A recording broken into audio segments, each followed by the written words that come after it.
Hey, all you people out there, I'd just like to welcome you to our first podcast today with the man full of knowledge and wisdom, and we'd like to introduce you to the great Tim Stone! Ta-da! What are we here to talk about today, Tim? What's on your mind? That's some wisdom and knowledge that you can share with the viewers today. Just in a quick 1 minute, hit them hard, let us know what's on your mind right now, Tim. Well, exactly what we were just talking about recording your intro again, because he did this before and we just wish we captured it, but now we just try it again. I've been wrestling with this concept because I got this story. Look at the story on this backboard here. That I presented to some people yesterday, and now my missus wants me to film it, and I've been wrestling with exactly what you just said before I hit record about you doing the intro. Well, here we are. What a fine intro it was as well, wasn't it? Thank you all. So welcome to our podcast. Talking all things Jesus. And everything else too, right? Yes. This be mate Glenn. And bikes, cars, music, lights, action, camera. Thank you. Yes. Have a great day. Love it. Cool. This is funny, it's your fault, babe.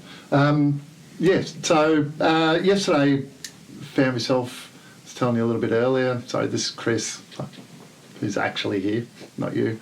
I was telling Chris a bit earlier, yesterday I was at school and I told this story in class and repeated to my wife last night, and she said, I've got to do this, so there you go, I've got to tell the story. So there's three characters, and I'll just introduce characters first, if that's okay. So what we have is first of all, little girl. She's about 12, and her life's not so good. Not so good. What's going on for her is she's in a really slummy type of place, really bad, dark place. I'd say she was 12, about that sort of age. Why things are so bad is because it's a really poor situation. I'll just briefly introduce character number 2, just so we can get context. The little girl's mum.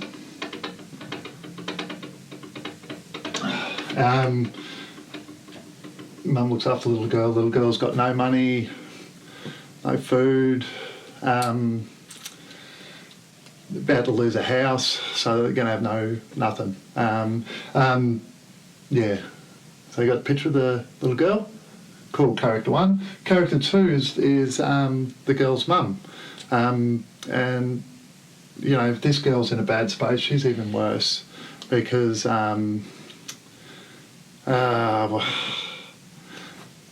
parents died in a tragic accident just before the little girl was born, and her partner freaked out, bailed. He's gone. He's not on the scene. He's nowhere. So she struggled a lot. No parents. Everything's gone. She has this baby. Unfortunately, she does what she has to do, and she ends up on drugs, but not just normal. I mean, like hard drugs, so heroin, ice, whatever it is. She's not, she's in a bad way too. So that's character 2. I was telling you about her brother. That's character 3. So her brother, one day after the parents died, they were all freaking out, everything's bad. Daughter's not born yet, just about to be. He goes for a walk one day. He's up here. And he was, I'll tell you about this character a little bit more.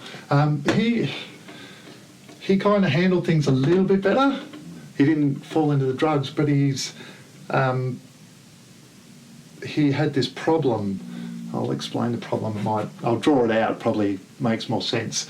He lost touch of what was real and what was imagination. They all got blurred in the mess. So, basically reality, imagination, and he was getting all confused.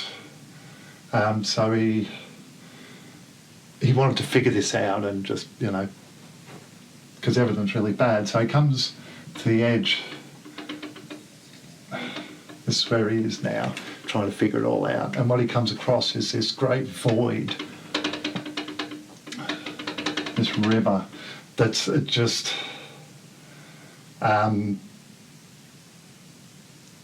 he can't get here. He can't see here because his imagination in his mind and his reality are here.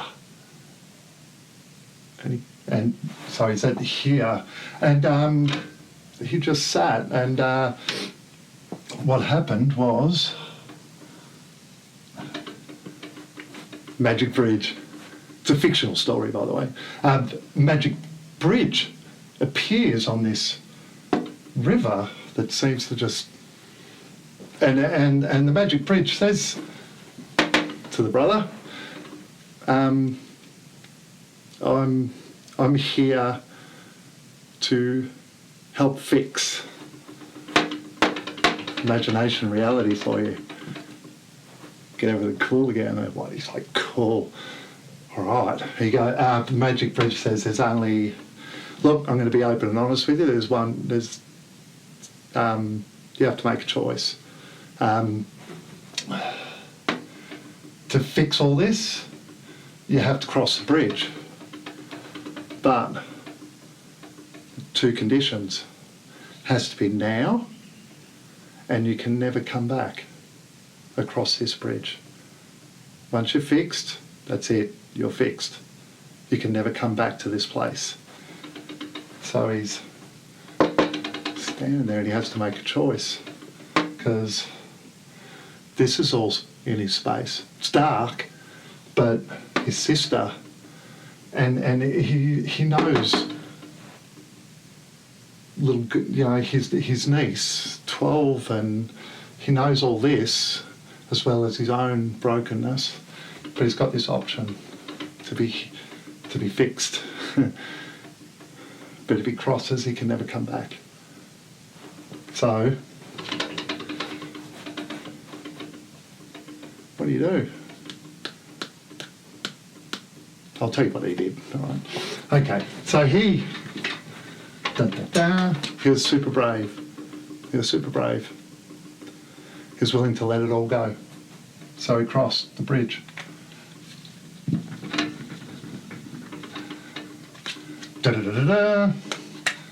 Over here now. Brother, yay! Fixed, healed.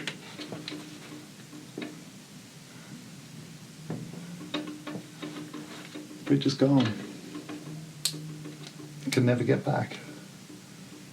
But because he's so fixed and everything's so cool and magical, he's got these pair of binoculars that allow him to see. He can't be there, but he can see it. So, but it's bittersweet because I'll explain it. First of all, he sees a little girl, and not only can he see, but he can see her imagination, because he can now differentiate between two because he's healed. And he sees a little girl's imagination, and a little girl, go back to character one again, she has this dream and daydream, imagination of her imagination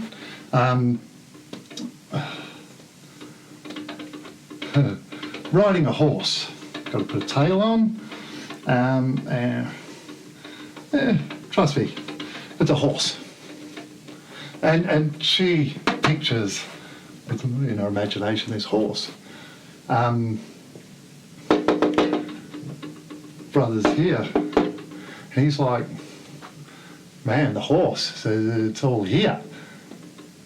Because this is real here, and well, this is probably from his point of view, this is now imagination, because he's healed. So, what that does to him is he's like, it breaks his heart, because right now, little girl's here. That's reality.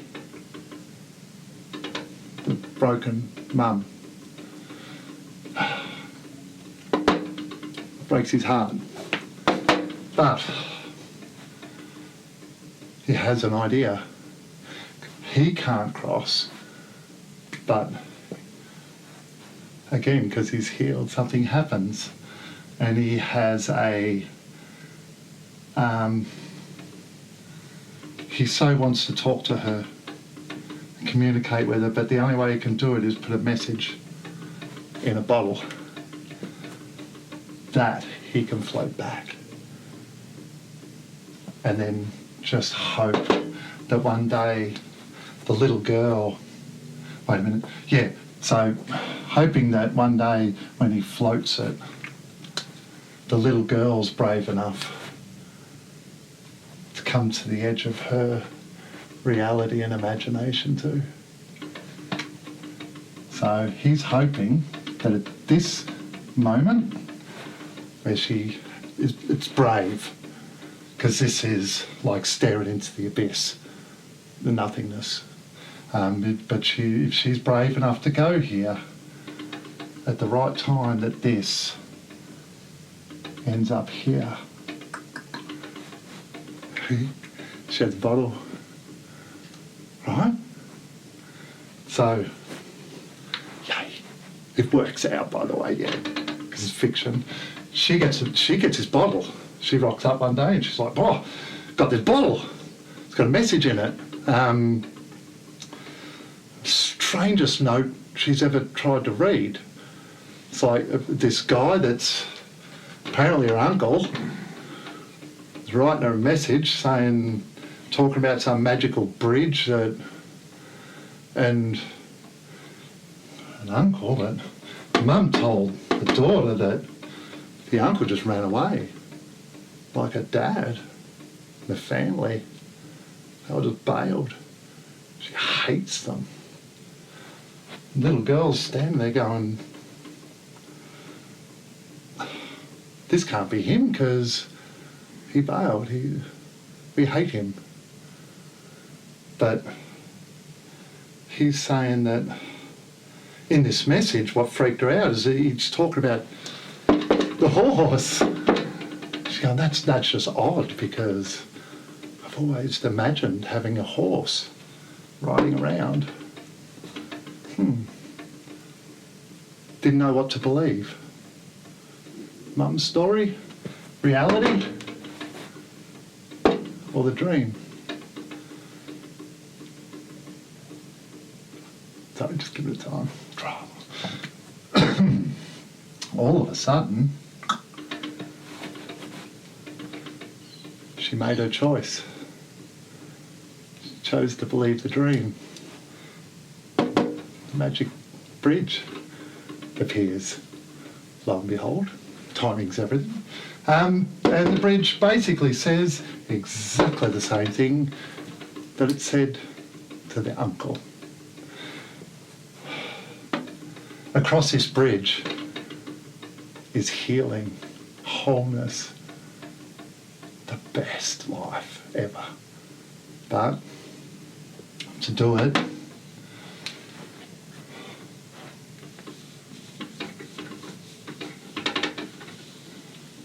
you have to leave all this behind. You can never come back. What does the little girl do? What do you do? That's a mum.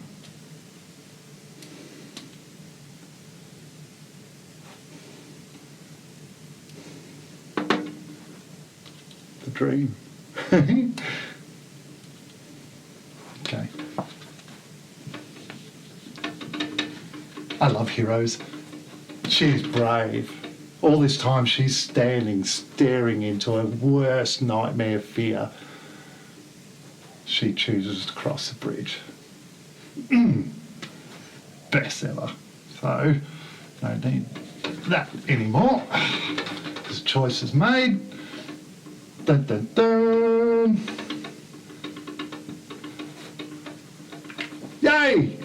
Is it yay? No. Yay.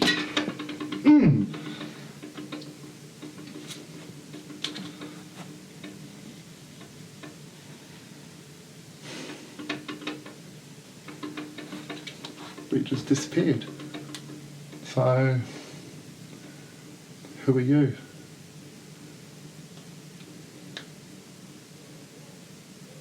Thanks, that's my story. As you've just witnessed, clumsy inspired dirt creatures trying to do stuff. Yeah, we do stuff. All right, a bit of that.